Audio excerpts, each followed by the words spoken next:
Welcome, friends, to our annual picnic. Just a couple early announcements.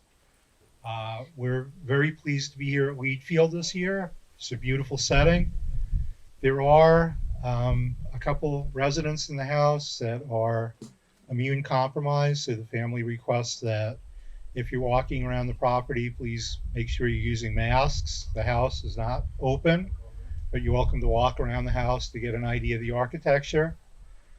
Uh, we will be getting going in a while with the program part of our uh, presentation today.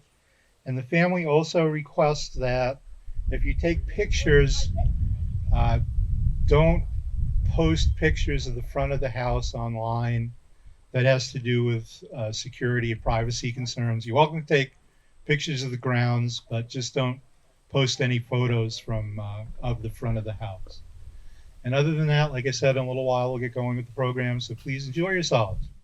My name is Jim Meichland, and I'm the interim director of the Sandwich Historical Society.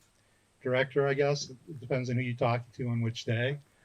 I'd like to welcome you all here to the beautiful Wheatfield with the incomparable view of Mount Israel and Guinea Hill, Sandwich Dome, Flat Mountain, all around you. I'd like to introduce Jeff Burroughs, the president of the Historical Society, who has a few opening remarks, and we'll go from there. Jeffrey? Will you hold the mic for me? I will hold on.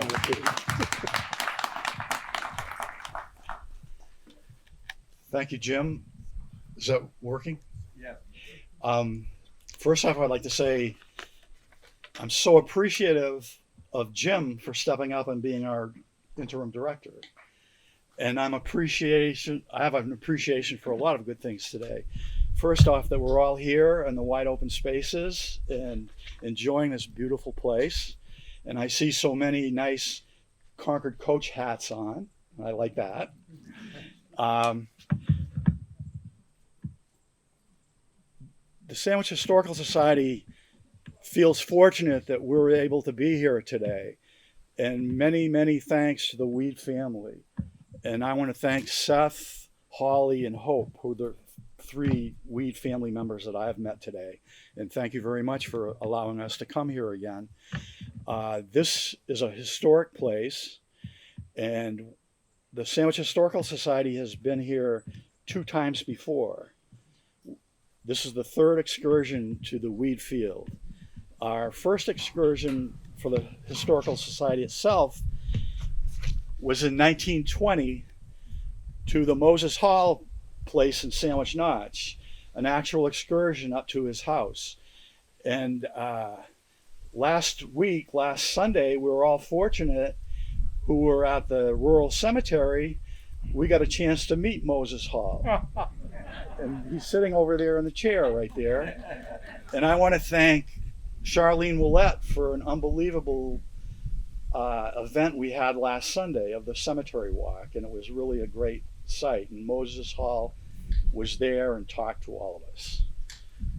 The second year, 1921, the Historical Society returned to the Sandwich Notch to the Beebe River Railroad and rode the train up to Flat Mountain Pond and back. And then in 1922, the Sandwich Historical Society's 3rd excursion was right here at the Weed Field. George Marston Weed, in 1922, was president of the Sandwich Historical Society. He was president from 1921 to 1925.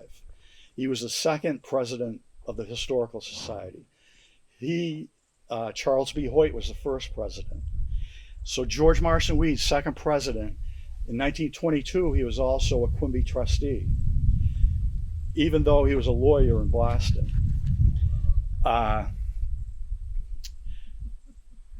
have to remember that in the year 2000, we had our picnic here. I believe it might have been the 81st. I remember parking cars down in that field down there. I was a trustee back then. And the president of the Sandwich Historical Society in the year 2000 was the great man, D. Bruce Montgomery, and he's here today. And I want a loud thank you to Bruce Montgomery for being a mentor to me and a supporter of me and a great, great, great sandwich historian and a friend of the Sandwich Historical Society. Thank you, Bruce.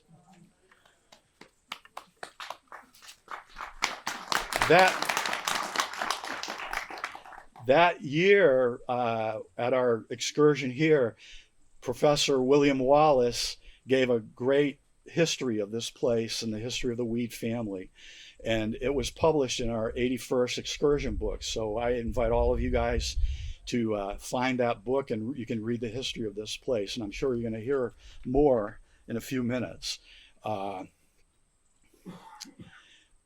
I now have to express my appreciation for everybody who supports the Sandwich Historical Society and for supporting all that the Sandwich Historical Society has accomplished since 1917. 105 years of preserving sandwich history. I want to thank our staff, Lauren, Jennifer, Jim, and Jenny, the Board of Trustees, who are willing to give their time to make Sandwich Historical Society a success. Our volunteers are often not recognized, but I certainly appreciate them. And I want to mention that I really appreciate Lou Vidum and Ray Elliott for being at the Quimby Barn every Saturday morning for the last 2 months, and will continue on for probably the next 2 months. Thank you guys. And one important thank you goes to the authors of this year's excursion. Finding stories to create an excursion year after year after year is a year-round effort. And if any of you guys out there have a story that you think might be interesting and fun and you want to be published, submit one to me or Jennifer and we'll consider publishing it. But we are always looking for authors and more stories. And thank you guys. I want to have to mention that putting together the excursion booklet is a lot of work and a lot of time and a lot of frustration and a lot of happiness and a lot of success when it's completed. So I must thank Jennifer Wright for all the work she's done to produce this booklet for this year. Thank you, Jennifer.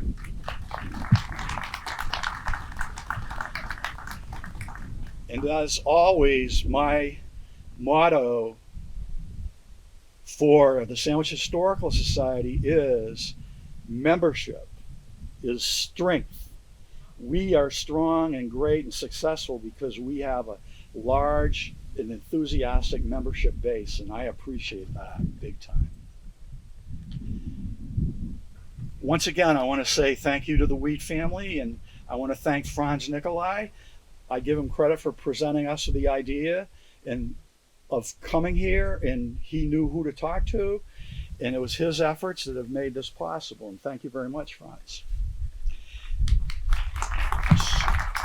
So quickly, what I'm going to do is in 1922, the Historical Society published its third excursion booklet, and it was a review of what happened that day when the picnic was here on the grounds of the Weed Field. And I'm going to quickly go through that. And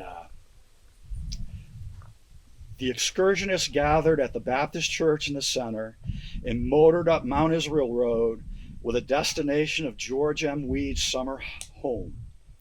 The day is recorded in the third excursion. As the procession of cars and buggies wended their way from Center Sandwich toward Guinea, and there's Guinea right there, we saw at almost every farmhouse signs posted telling us who had formerly lived there on the homesteads. This marking of the old houses was a labor of love done by Carl G. Beatty, father of the Historical Society, of Professor Warren G. Moulton, a son of Sandwich and a Quimby trustee, and Charles B. Hoyt, general utility citizen of Sandwich. Now, I know quite a few people that are involved with the Historical Society. I know some Sons of Sandwich, and I certainly know from being president for these years, a lot of people involved with the Historical Society that are general utility citizens of Sandwich. And you know who you are. We paused often, wishing we had more time for studying this local history. They stopped at the Jonathan Tappan Place. They stopped at Aunt Ruth Spring. We moved on to the Albert Fogg Place, which is what this place was named before Mr. Marson bought it. Now the elegant summer home of Judge George M. Weed. And what a spot. One must travel far and observe carefully to find such views.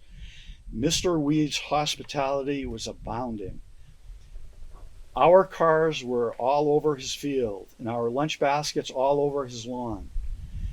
Many articles were exhibited. There were utensils made from iron from the neighborhood.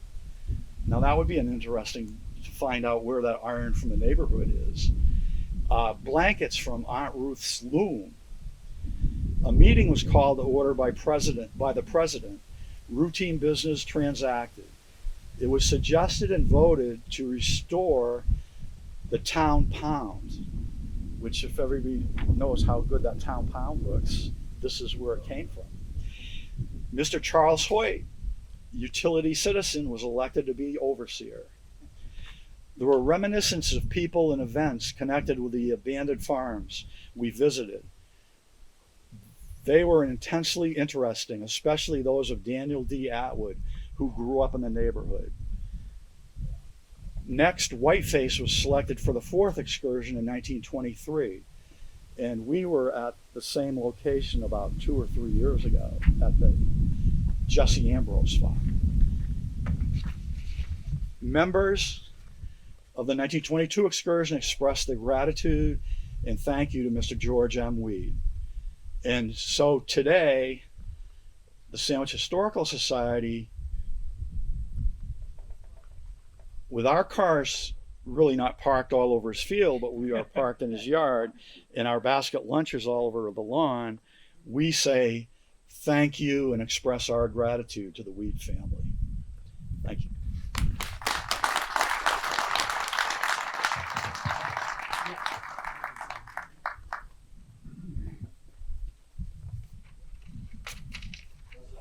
Thank you, Jeffrey. I would like to introduce Holly Phils-Ami and Hope Wallace Murray to speak about Weedfield, the quirky summer place that almost wasn't. Thank you. Hello, everyone. Welcome to Weedfield for the third time. Maybe some of your family was at some of the earlier events here. I am Holly Wallace. He's MA. I have been coming to Weedfield every summer of my life. I'm not going to tell you exactly how long that is, but it's quite a while.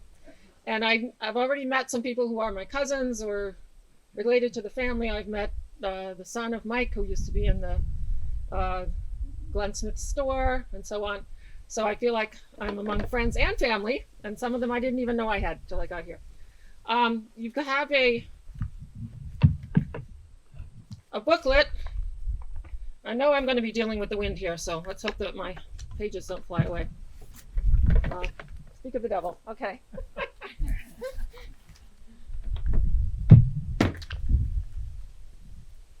All right. I did want to mention that I looked this up.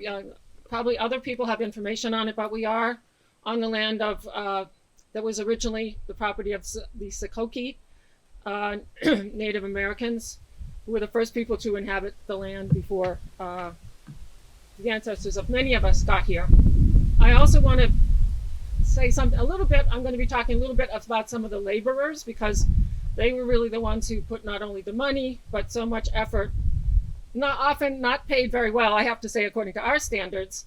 Tim and Alice Cronin, who lived in the house that we all know that burned, but was on the Hurd property down to our west. Molly and Nora Joyce were from the Boston area. They were came from Ireland, and they were my aunt Lilla's maids. Tom Bickford is one name that comes up a lot. We have pictures of his family working on the place, and Dagmar Nielsen, who was, I believe, Danish, and was Uncle George's housekeeper after Aunt Lilla died for actually 20 years. Okay. So, and some of this, I have to credit my father, Bill Wallace, for everything that's in this book. Some of you read it, some of you have seen copies or whatever, Wheatfield. And there is a second volume, which really more concerns my family and what we've done here in the past 50 years after we inherited the property from Uncle George. By the way, I'm dressed to represent my great Aunt Lilla, who did buy the property in 1904. It isn't actually her dress. I can't fit into anything from the 19th century, I found out, right? The last time I fit into my great-grandmother's wedding jacket was when I was 8. But it's kind of, in my mind, kind of an Edwardian style, kind of a, Victorian type hat and so on. Okay, so we know that the land was surveyed, I believe. You can correct me if I'm wrong about any of these things, because a lot of you are more expert about this than I am.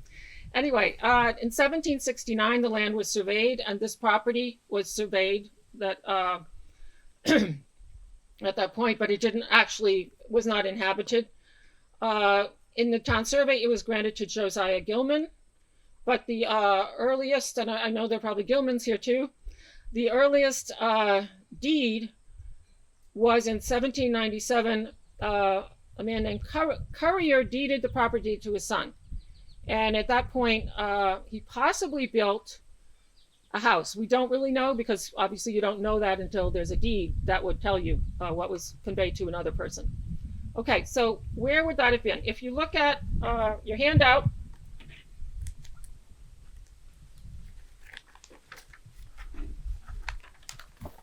okay,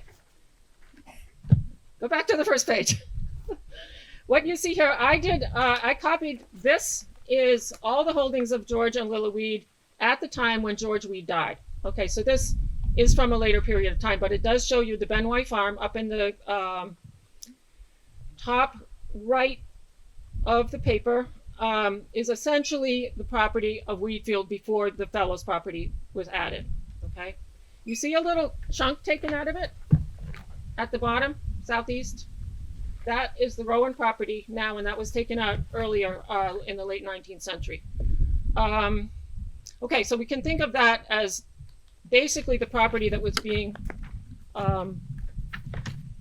conveyed from owner to owner. And on this map, actually, everything that has dots on it belonged to Lilla, and everything that has dashes on it belonged to George. Unfortunately, the Glines house, which we know as the Hearthstone, I think is too far south to be shown here, but that was actually also owned by Lilla.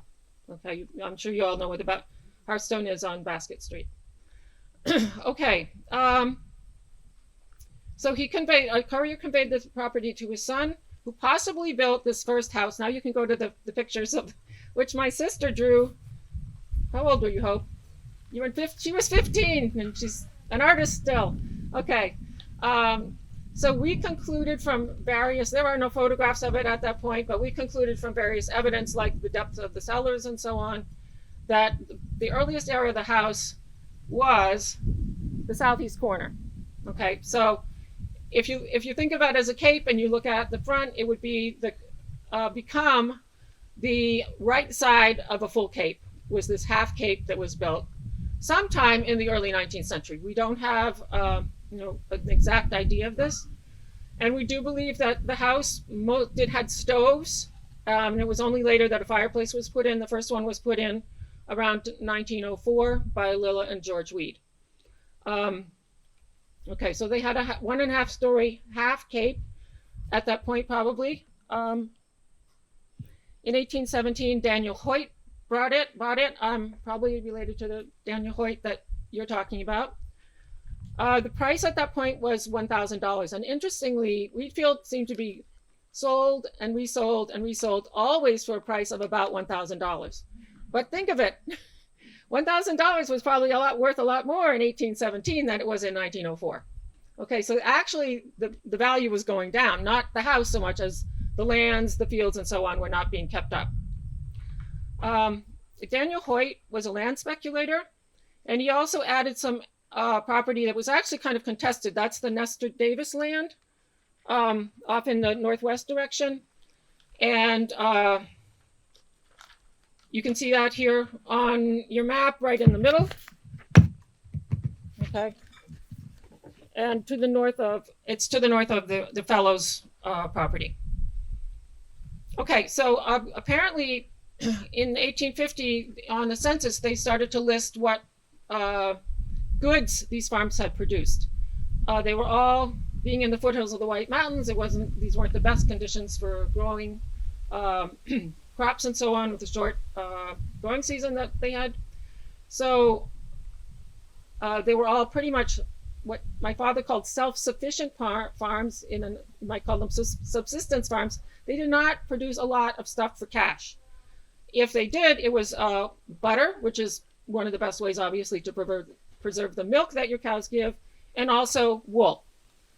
So according to the census, and again, I thank my father for doing all this research because it's very painstaking and very detailed and absolutely fascinating. So the house was bought by a man named Jonathan Lee in 1834. Oxen were used, not horses, and I'm sure that we probably have some livestock specialists here. I've been looking into oxen because I just was thinking about them and wondering. I learned a little bit about how they were trained, and actually I learned that even a female cow can become an ox.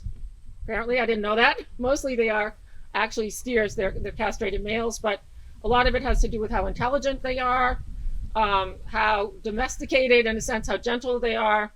And there's a difference between the near ox and the far ox in terms of personality and so on. All this I find fascinating.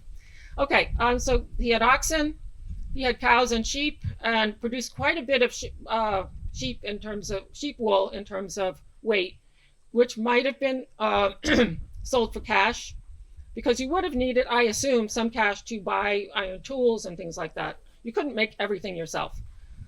Okay, so 250 pounds of butter.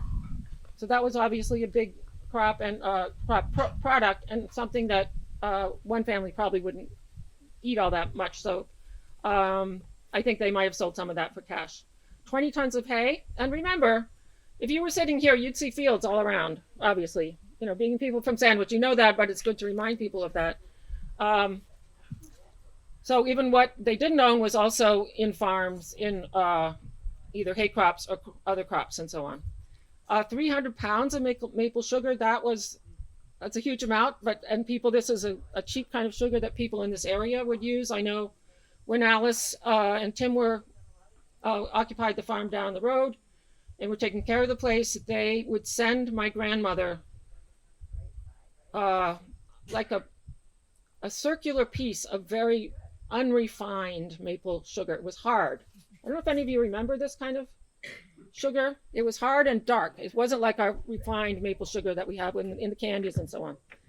And my grandmother always would kind of not be too excited, because what were they going to do with it on, the fine tables of Concord, Massachusetts? Anyway, so that was one of the products that was produced. And by the way, I believe that Alice was pretty much of a full partner in this endeavor with her husband, Tim. We do have a picture of them plowing with oxen. And I didn't know this about plowing. If you plow with oxen, there are no reins. So you have to have two people, because somebody has to drive the plow forward and guide it, and somebody has to goad the oxen in the direction they're supposed to go. So Alice was driving the oxen while Tim was doing the plowing, which I find a really interesting idea that probably most of us haven't thought about in terms of 19th century farms.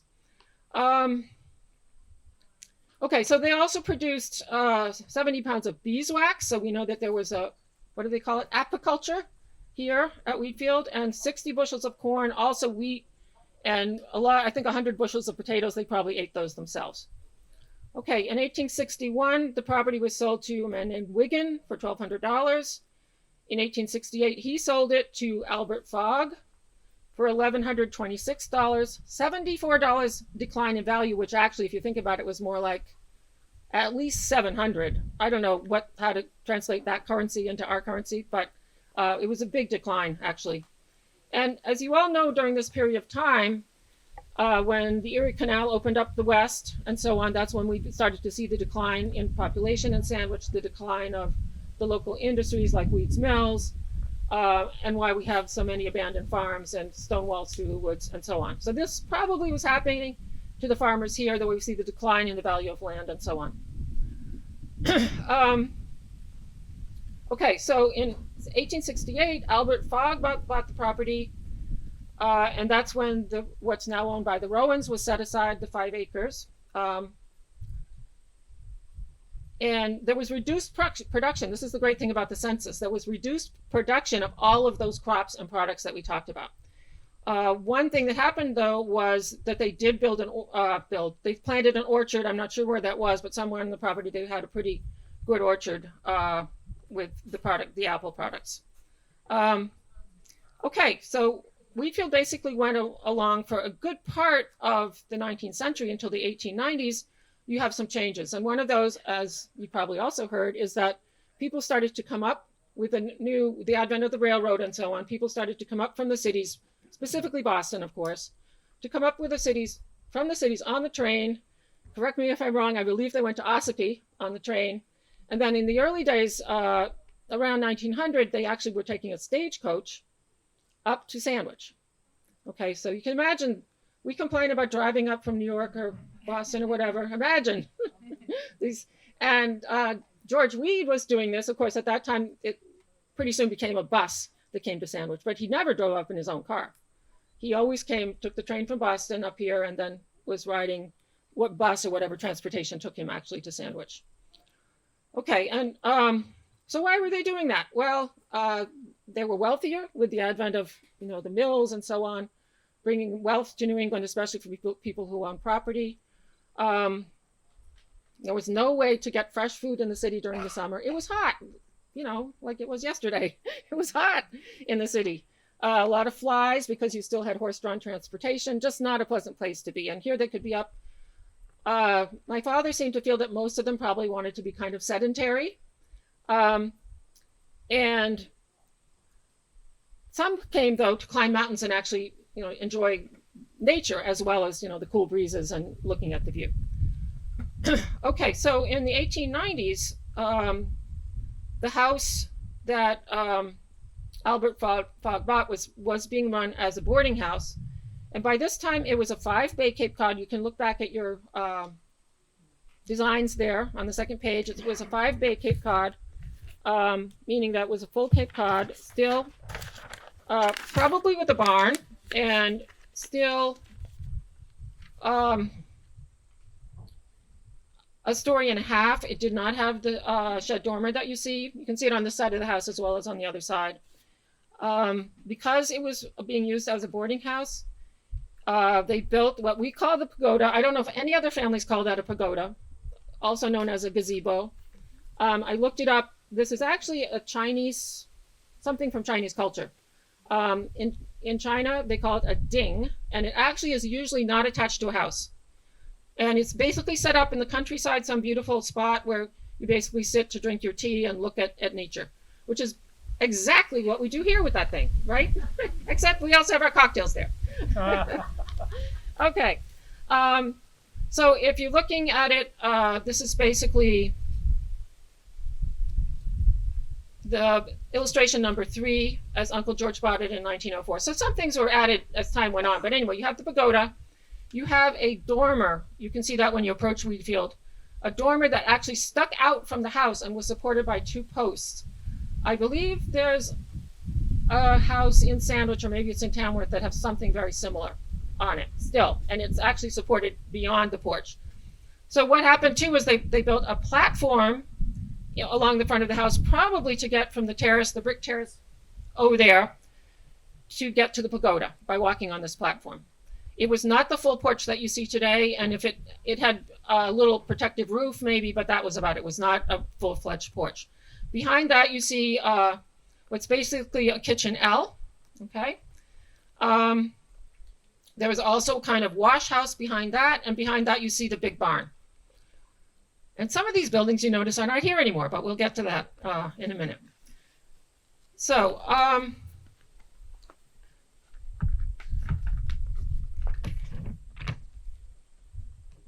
excuse me, I'm just making sure that my papers don't fly away while I do this.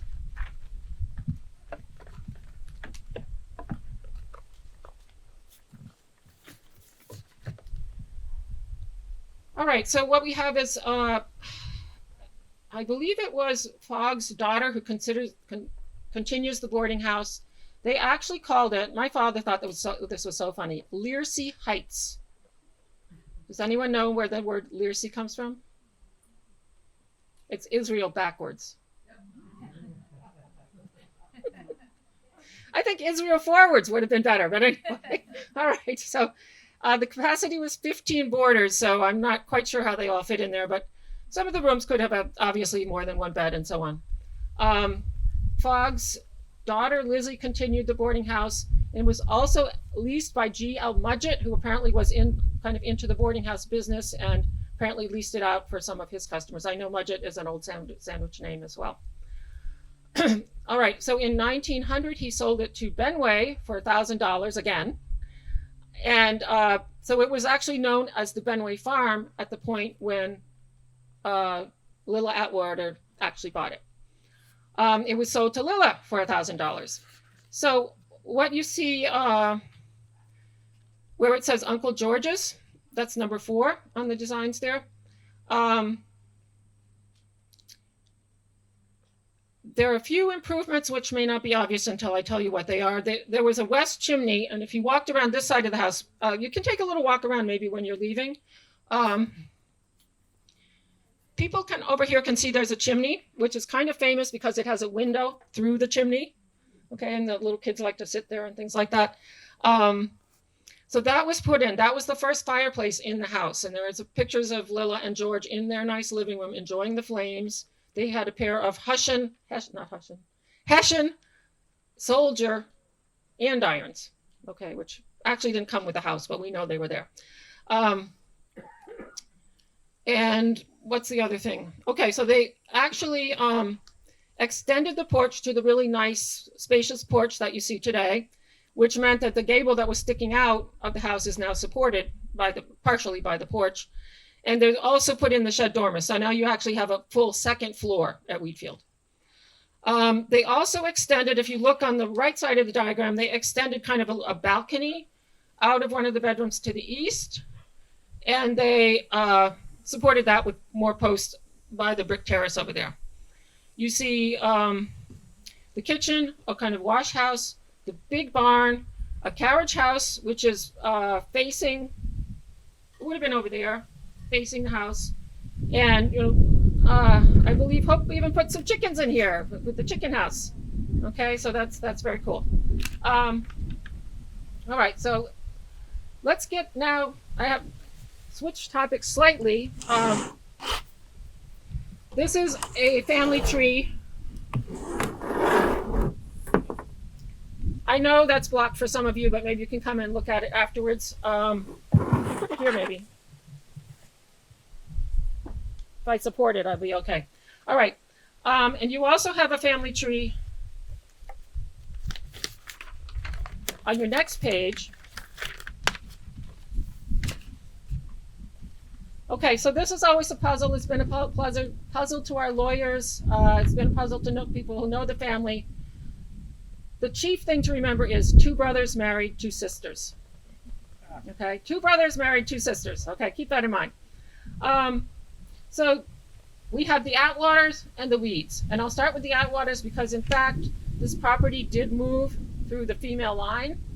It was actually bought by Lilla Atwater, not George Weed. He was given the right in her will to live in it until he died, but then the property was given to her 3 nephews. Okay, 1 was a Weed and 2 were Morgans. So Morgan becomes an important name, even though we actually don't have anybody in the family, immediate family named Morgan, because my grandfather had girls.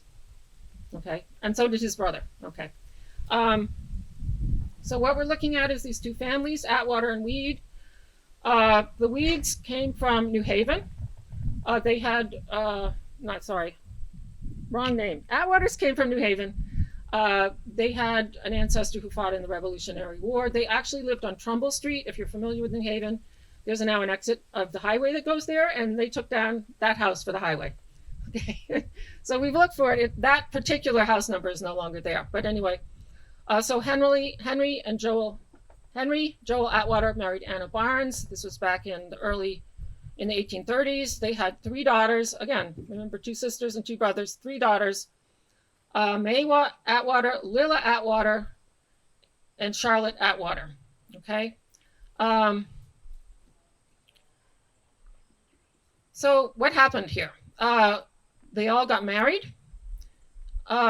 May Atwater married Charles Morgan, who was a congregational minister. They were in Boston immediately after the marriage, but they did move to Elgin, Illinois. Lilla married a man named Fred Calhoun, was, according to what I've heard in the family, was a patent medicine salesman.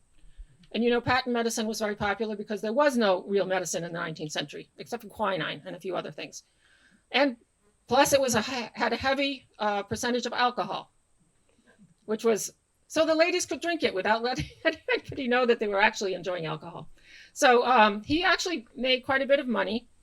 And Charlotte married Alonzo Weed. So this is where we get into the Weed connection, the sandwich connection. Okay, so we have a number of dogs here. I think they're just meeting each other. Okay, so following this down, I know it's a little hard to follow, but try to follow what I'm saying here. So May had 4 children. Lilla had 2 with Fred Calhoun.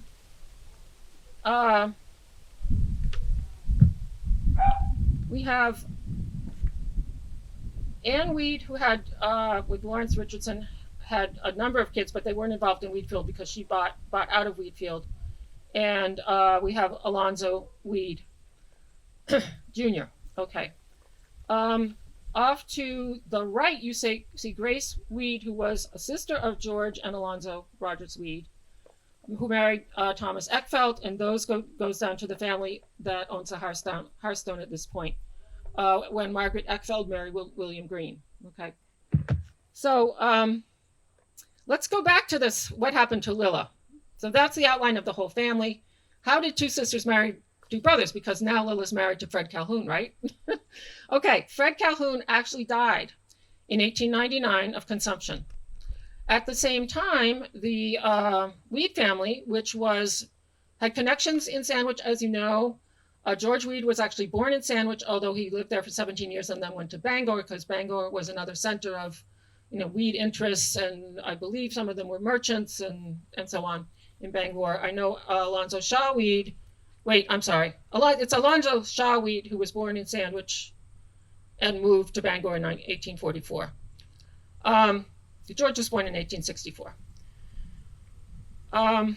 Okay, so also there's Alonzo Shaw Weed and Alonzo Rogers Weed, which makes it confusing. Alonzo Shaw Weed was the father. George spent early summers in Sandwich by Little's Pond. I believe the Weed part of my family still owns some property on Little's Pond. And he had aunts still in Sandwich. So not everybody obviously had gone to Bangor. In 1900, Alonzo Shaw Weed spent August in a boarding house in Sandwich. So they came to Sandwich to enjoy what everybody else wanted to enjoy here, plus the family connection and so on.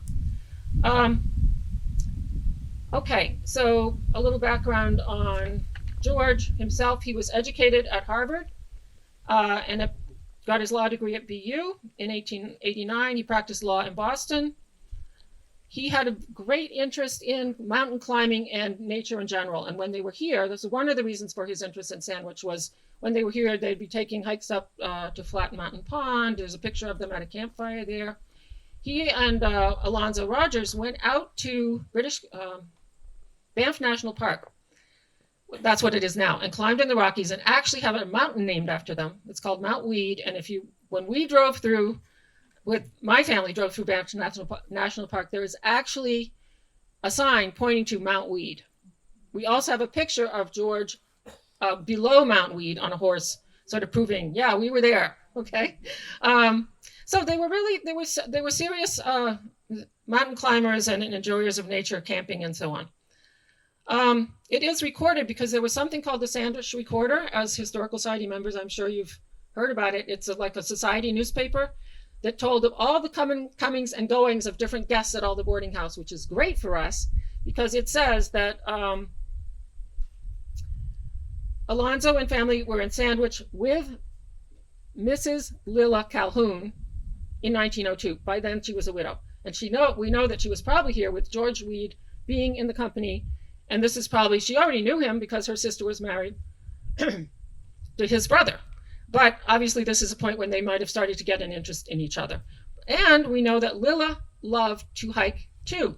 And I'm looking at the costume that I'm wearing and I'm thinking, hiking in something that you could trip over every 2 steps is not easy.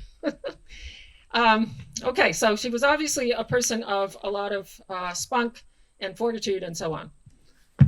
It's actually recorded that on that trip, Lilla climbed Mount Chikarawa in this kind of an outfit, okay? So she has 2 children. Unfortunately, her youngest son, Kenneth, probably died within a year of being born, so he was not really part of the picture. Donald had a problem. Donald had epilepsy. And that sort of figures into this whole story too. So Lilla got married in 1903 to George Weed. And then in 1904, they were in Sandwich looking at properties. This is where Weedfield really comes in. As I say, the summer house that almost wasn't, it could have not been. So Lilla, and it's important to keep stressing this, Lilla had her own money, probably inherited from Fred Calhoun, and she was very forceful about properties that she wanted and rebuilding and repairing them and so on. At that time, 1904, she bought the Fogg place, which is Wheatfield, and the Glines place, which we know is the Hearthstone, okay? And you can see that on the map on the first page that I gave you. And that summer, it's recorded that there was work by farm laborers, gardens were laid out, and hay was cut, and that they bought Molly, who was the Benway's horse. Okay, so all of this stuff is recorded, like what happened that first summer. The name Weedfield, where does it come from? Well, probably from somebody in my family with kind of strange sense of humor. It was called the Benway Farm for the first few years, but then they decided to call it Weedfield. We don't have a record of that, but that's what it was recorded as being before 1910. Okay, I think they just thought it was funny. Like you would name your house the Birches or something. The Lilacs. Well, this is Weedfield, let's face it. Okay, not very good farmland. All right. Well, one problem that Lilla and George had to face was they needed tenant farmers because owning a farm wasn't like owning a summer place today, as you know. You had to have somebody there to do repairs, to prevent vandalism, which was apparently a big problem, and to take care of the animals for the next summer, right? Oh, until the next summer. So this was kind of a revolving door for George Weed. He did have a guy up here called George Bickford. Maybe there's some people related to him or know him. He was a Sandwich man. He had kids. There are pictures of him and his kids in the photo album, which suggests a pretty good relationship with the owners. And he had, let's see, before the Irish couple that I was mentioning moved in, there were all kinds of problems with different tenant farmers. Misuse of his machinery, misuse of his animals to the extent that one of his horses was used to make 13 trips down Hardscrabble to the Hearthstone and back in one day and died. Okay. This is not the way you probably treat your own horse, but it's how Uncle George's horse was treated. Okay, there was some suspected dishonesty with the accounts because George wasn't there. Luckily, all this was written about. And George was a lawyer, so he was very, particular about the legalities of this. And my father read all the letters and actually published some in the book that we have here. Okay, the workers from 1904 on were Skinner, Gilman, Bryant, and Bryant is an important name. There was a Bryant roofing company that worked on the house when my father was here. and I know that they did some of the rebuilding of Wheatfield. Severance Bryant was one. George Bickford, who actually lived in Chappie's house in the Chapman farm down the road, which is now the Chapman Sanctuary. By the way, my grandfather knew Chappie and loved Chappie and used to go down there and watch the fights on TV with him. He came to my mother's wedding wearing some kind of weird 19th century tie. Like everybody who had the four-in-hand, normal 20th century tie, he was dressed like a gentleman from the 19th century. Okay. So I want to give you some background on Alice and Tim Cronin. Tim came from Ireland, and Alice actually was Irish, but she worked at a factory in Pepperell, Massachusetts. And they got married. I think Tim probably had a lot of nostalgia for what he felt was his real calling, which was farming. He came from a farm in Ireland. And they were described, we unfortunately only have one picture of them out in the field driving the oxen. It doesn't show too much about them personally. But Alice was described as being large, very talkative, and not having many teeth. And Tim was small, not talkative, and had one tooth. So especially for Alice, she was obviously doing the housework and also farm work. We know she did some of the maple sugaring, driving the oxen. I know we have a lot of memories from the generation before me in which they had to cross this field, go through the field where the oxen were kept. And of course, oxen are basically very docile beasts. They're not like a bull or anything like that, but they had huge horns. And I can attest to that from the pictures. They had huge horns. And my mother and her sister would try to run through the field very, very fast and not catch the attention of these horrible beasts because they were deathly afraid of them. My mother also remembered the sound of cowbells in the field at Wheatfield, which is a very homey sound to her.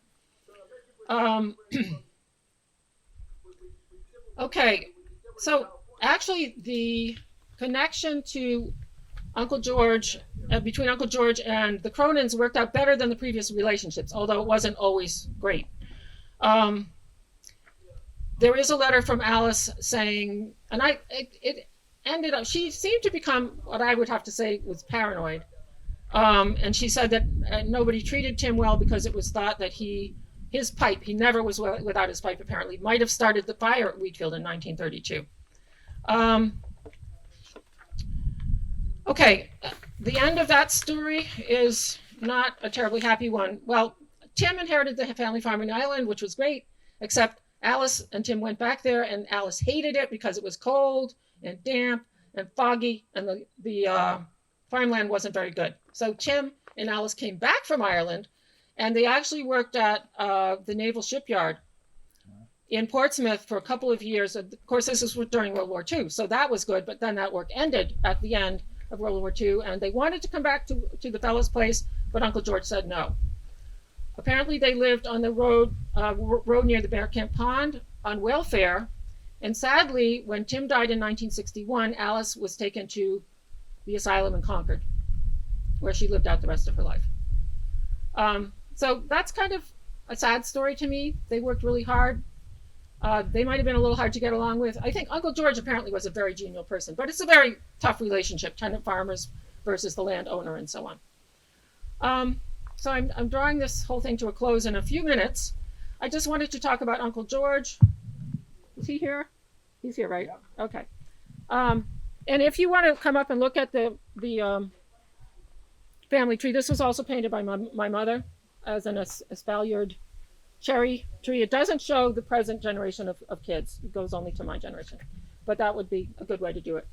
Okay. So Uncle George was well known, obviously, in the village, and his family came from here. He, I just learned, was the president of the Historical Society. And not too surprisingly, Wheatfield was on one of the early excursions. When Lilla died, he was left Wheatfield for life, and then the property was passed to my grandfather and his brother, and you can see them, Reginald and Barry Morgan. And to the third nephew was Alonzo Rogers Weed. That's Alonzo Rogers Weed Jr. Okay. He and Lilla had lived in Concord, Massachusetts. There's a big Concord connection here too. And they built a house, I think it's 23 Monument Street in Concord. We always like try to drive by it when we're down there. And after Lilla died, he used to have Memorial Day parties. Memorial Day is very big in Concord because of the Revolutionary history and so on. He had Memorial Day garden parties, and many of my mother and so on there's many pictures of them as little girls and boys having, being in Uncle George's garden, being feted. And one of the interesting things is that Uncle George, after Lilla died, he had a housekeeper named Dagmar, who I mentioned, Dagmar Nielsen, who I believe was Danish, and she did not like Wheatfield. Down in Concord, they had, running waters. They probably even had flush toilets. I don't know, all the good things of life. And up here, they had none of that. And Uncle George was very conservative. He didn't even have a phone here, it seems, until the 40s. There was not running water. There was water from the well that was pumped into the kitchen. There was a pump on the kitchen counter. And there were no toilets. There was a three-holer, as they used to call it, which my mother and her sister found very frightening to go to in the middle of the night, probably for good reason. And also the young men were called upon to carry what they called the honey bucket out to the back once a week or so. My father was called upon to do that and thought this was pretty crazy, although he loved Wheatfield. But I think a lot of people were very happy when they got the toilets and a shower. A shower is also a nice thing. Well, so Dagmar would come up here with George Weed. I assume he traveled with her. Maybe not. I can't really say. But anyway, probably she came early. And it's interesting because he would always be in the same room on the southeast corner of the house, which is a very nice room and has beautiful views. And the water in that room, the floorboards in that room are stained with water, and that is not true in any other room. So that means to me that was Dagmar carrying in the shaving bowl or whatever the men needed to have every morning and brought up to the bedroom. And in fact, the back bedroom here we call Dagmar's room, even though obviously she's not around, but that's the name that's kind of stuck to that bedroom where the maid used to stay. I looked through all the pictures of Uncle George's parties in Concord. I could not see one picture of Dagmar, so I have no idea what she looked like. All right, so Uncle George was very genial. He also was a Quimby trustee. He was known for falling asleep in his carriage while his gentle horse Molly pulled him back up the hill faithfully and arrived to get her oats or whatever she needed to get. He was a very good one, apparently, for starting projects and not finishing them, people said. But, that some people like that, but at least he started the projects. Okay, so I wanted to talk a little bit about Aunt Lilla. She had kind of a sad life in a way because her first husband died, her son died, then Donald died in 1911. And that's kind of interesting because we have pretty specific accounts of my grandfather being here in 1910 and 1911 as a companion to Donald. Donald could not be left alone because if he had an epileptic fit, that he could die. All right, so they actually were staying in a tent that would probably now be on the Rowans land. It had a platform and was basically like an army tent. And two boys could stay up there. At this point, my grandfather was about, he was almost 20. And he was summering back in the East because he was out west at his college in Beloit, Wisconsin. It's funny because I look at the picture of the tent and it has actual Wheatfield furniture in it. It does not have like cots or any kind of folding stuff that you would have nowadays. Okay, so I think Lilla, especially with Donald's death, became very attached to her nieces and nephews, and that might have been one reason why the property was left to them and not to George. They, aside from being taken along on parties, on excursions like climbing Mount Chicaro and so on, the nephews, especially Rex, because he was the older one, got involved. There's pictures of them doing farm work. I'm glad to say that the members of the owner's family worked hard too. There's a big picture of Lilla feeding the pigs, working in the gardens. And Then Rex moved in with Lilla and George in Concord because he went to Harvard Architectural School. And this is another thing that makes me think that my grandfather had a particularly good relationship with Lilla. He stayed with them, and she depended on him in some ways. Apparently, that's what the letters say. It's also cool for me to know that we asked my aunt, my mother's sister, well, who introduced our grandmother and grandfather? The grandfather was Rex. And it turns out that Uncle George told Rex that he should meet Miss Dunning and play tennis with her, which happened, and Miss Dunning became my grandmother. So Uncle George did have some good ideas. Okay, so let me just read this letter. My great-grandfather was in World War I. He was in France. He was in the artillery, luckily, which is a place where you are not as likely to get killed. We have letters also from him back from World War I, which is very interesting. We had them transcribed because nobody except his daughter could have read his writing. But anyway, they are transcribed now, and that could be a book in itself. But so obviously Armistice Day was in November of 1918, and he was being demobilized. Gradually, the troops were wending their way back to England to be shipped back to the United States, but he was not yet out of the army. And this is a letter he received from his father, Charles Morgan. My dear Rex, I have some very sad news to tell you. Our dear Aunt Lilla died last evening at 9:45. She had been ill since last Thursday only, having been here on the Wednesday before and looking very well. She went to bed Thursday night with what seemed like a severe cold, but proved to be the influenza and developed into pneumonia. It is all so sudden and terrible, we are unable to realize it is true. Charlotte was with Lilla yesterday and says she was conscious almost to the last and appeared hopeful of recovering. Her weak heart was the trouble. So Rex, while he was waiting to come back and join his aunt and uncle, he learned that his aunt had died in 3 days of the Spanish flu, which is something I think that a lot of us can now appreciate more because of the advent of COVID amongst our own population and so on. I just wanted to mention something that I kind of left out. The 1932 fire, which I mentioned, you can see on your drawings there that it basically burned right from the end of this L here where the shingles are, right there. It burned back the whole old kitchen, the whole old washroom, the barn, and the carriage house. And there's a picture there of what Wheatfield looked like after the fire, the last picture, I believe.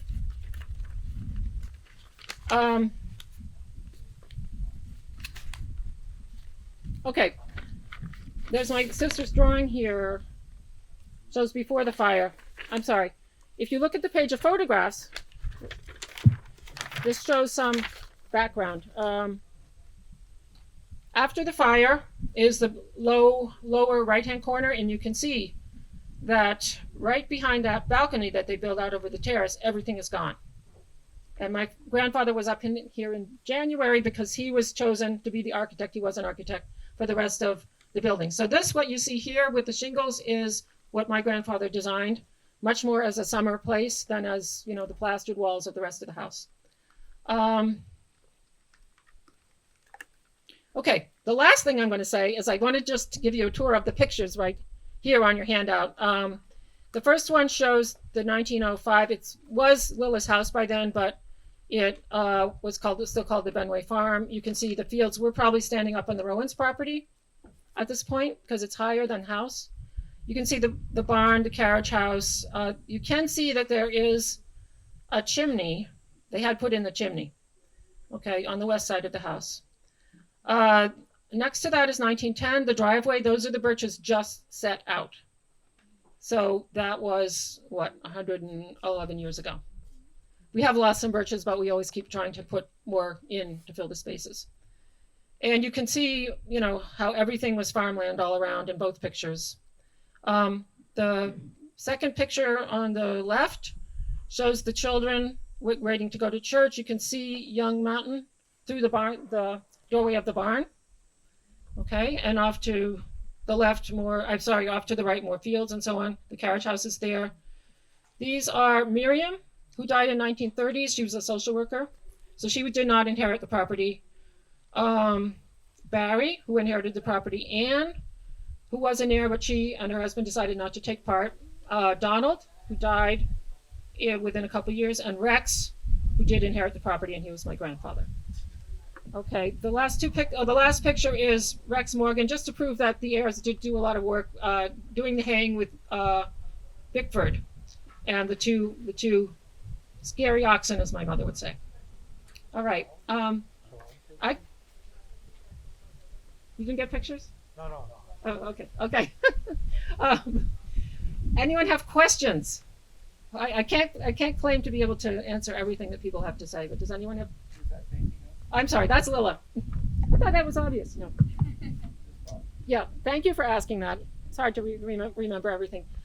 This is actually they were both done from photographs, obviously, and my mother just felt it was appropriate to do pictures of our ancestors who left the place to us very kindly. And I always thought they were very good pictures as well. Other questions? Yes.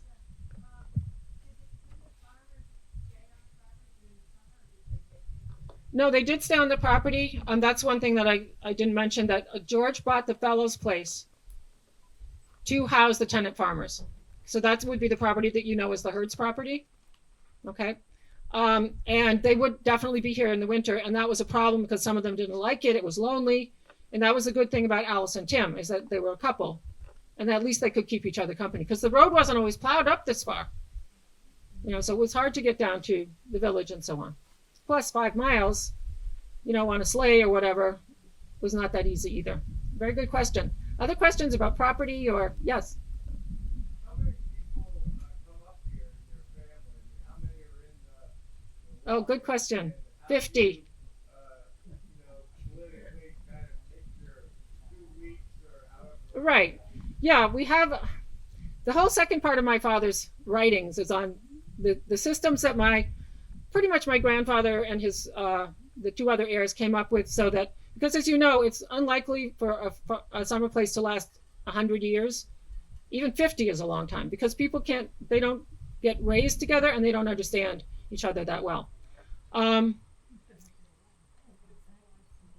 to get along with people for 114 years or whatever. But still fun. No, it's 50 people. And we have 3 major families. One is Weed, and the other 2 are Morgan, but they have different last names now because those had girls. And it's a total of 50 right now. Yeah. We don't all come at the same time. And the families each has their own 2 weeks. So that takes up a good part of the summer. And Labor Day and the 4th of July are always what we call common time, that anybody can come up and just enjoy the holiday and like a week maybe surrounding that. People sometimes, you can come up in the fall or the spring after we open up, as long as you kind of tell everybody that you're coming. That's kind of an open time too. Okay. Other questions?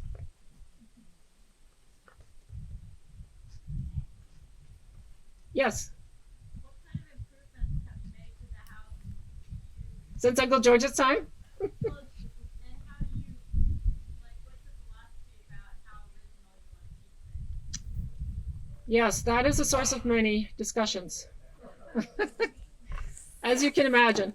I know that early on, some of the women, the in-laws, I will say, who married the heirs, and the heirs turned out to be all men, did not appreciate the lack of toilets.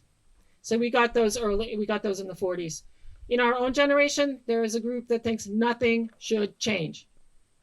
It's my wheat field, damn it. And if it changes, it won't be wheat field. Okay, I have to say I belong to that group. We have had a few changes, like we took the old shower out and we put in a nice new one, but it's still in the same place. Some of us don't appreciate the advent of Wi-Fi or don't want it. I think we're on the cusp of probably getting it.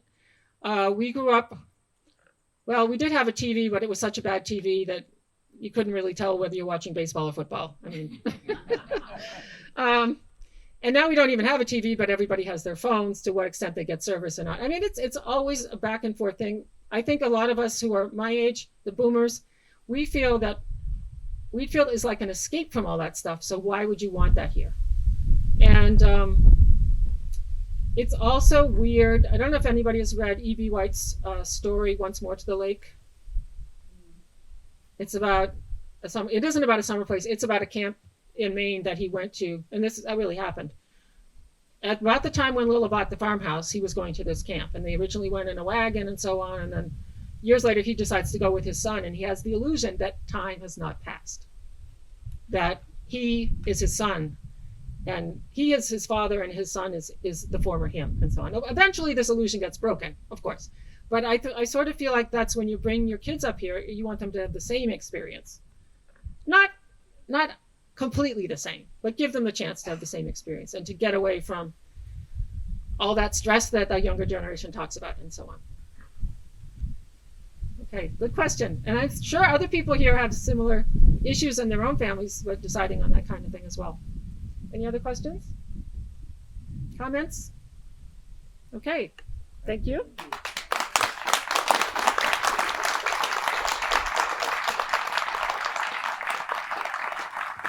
Thank you so much. You're welcome. Thank you very much. I'd just like to close this afternoon by thanking you all again for making it up to our annual picnic for the 103rd time. This corner of Sandwich means a lot to me, because my life in Sandwich started just down the hill at the old Fellows Farm when I was 6 months old. My parents knew Siggy and Gertrude Langham, who they had met in Brooklyn, and Siggy and Gertrude had moved up to Pleasantville. And they eventually ended up becoming friends with the Poles, who lived nearby in New York. And they came up, the Langhams came up and bought the Fellows Farm down the hill. And at the tender age of 6 months old, there's a picture of me laying out in front on Siggy's front lawn in a bearskin rug that is well kept and well hidden, believe me. But when we came up that summer to visit the Langhams and the Poles, and at that time it was a major trek. You'd come out through the city, you come up the Merritt Parkway, the Wilbur Cross Parkway, Route 15, well up into Massachusetts, and then up Route 3 up the Merrimack River Valley. It wasn't a 4 or 5 hour trip. It was a trek. But we came up summers after that. So between the Langhams and the Poles and people in between, this corner of Sandwich means a lot to me. One vow I made to myself this year when I started writing more for the Society is I'm never going to use the word challenging again in anything I write. Nothing else is challenging. Everything has been an interesting year. But we've survived. We've thrived in many ways. We have come up with new ways to beat old problems. And this week has been a particularly busy week for the Society. We started out with the zombie walk down at the cemetery on Sunday, which was a fun time. Even if I have to admit, even if I was involved in it, it was a fun time.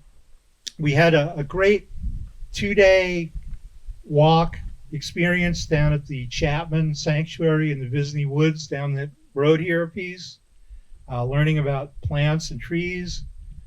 The schoolhouse in Lower Corner was open last Sunday and one day this week that we own. And of course, we're here today. The exhibit down at the Marston House continues through Labor Day weekend. If you haven't had a chance to get in and you come from Sandwich or you've been around Sandwich, I really can't recommend enough that you stop in to see Susan Larakis's wonderful portraits. Everybody who's been through has said basically the same thing, is that it's so nice to see all these people that you haven't thought of in a long time, some of whom are gone now. The families and how they've changed, the mothers and daughters, how they've changed over the years. So I really recommend, if you get a chance, to come down to the Marston House. We're open Fridays and Saturdays from 10 to 3 and take a look around. The Quimby Barn Transportation Museum is open on Saturday with Jeff and Ray and Mr. Vidum and sometimes me in there to take a look at all the different things we have in there. And I just will remind everybody that the membership table is set up over here. If you haven't paid your dues or if you'd like to join, please stop by and see Jennifer. You can pick up your annual excursion booklet. Otherwise, we pay an extravagant amount to mail those out. So if you're here and you're a member, please pick up your booklet. And if you'd like to join the society, getting a booklet is part of your membership rights. And we have a sign-in sheet. So if you haven't signed in, please do. I just did a rough head count, and there's about 70 people here today, maybe a few more, which is a really, really good crowd for our annual picnic. So thank you all for coming up here and enjoying these beautiful grounds on this great day, and we hope to see you next year at a location to be determined. Have a good afternoon.